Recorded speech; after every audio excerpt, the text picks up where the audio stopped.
Dave Barger, CEO, JetBlue Airways.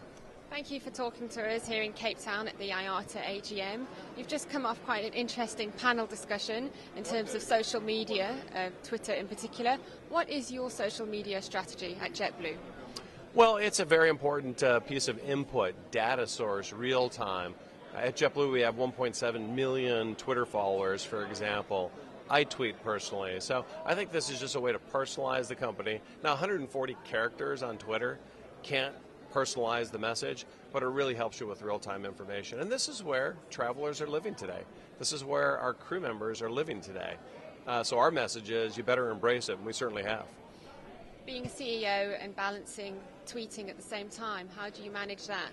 Oh, I think it's easy. I mean, again, we have a team that works through social media input that's coming 7/24. So I know when something's escalated, where I need to get involved, right, as the CEO of the airline.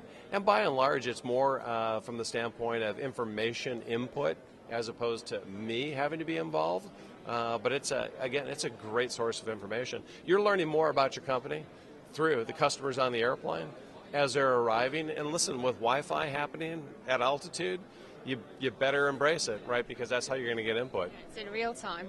Totally. In terms of crisis, obviously no airline likes to face that, but have you had a situation where there has been a crisis, and how has Twitter helped? Oh, sure. We've had diversions of airplanes, very high-profile diversions of airplanes, to where, again, you have immediate insight from a customer on the airplane, or the posting of YouTube videos or Facebook or wherever the case might be. So it just helps you it gives you great texture, right, because you don't have to guess what happened.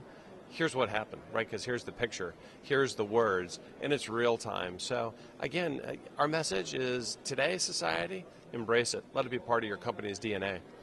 And just lastly, because I know you're rushing off to get to the closing of the IATA AGM, as a board member, has this been a successful AGM, and what are some of the key issues that have come out of the last 2 days' discussions?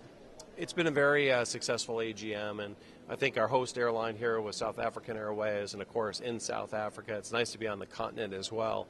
And when we look at issues with carbon neutral growth from 2020, resolution of language to move to ICAO for the 38th Assembly, very successful.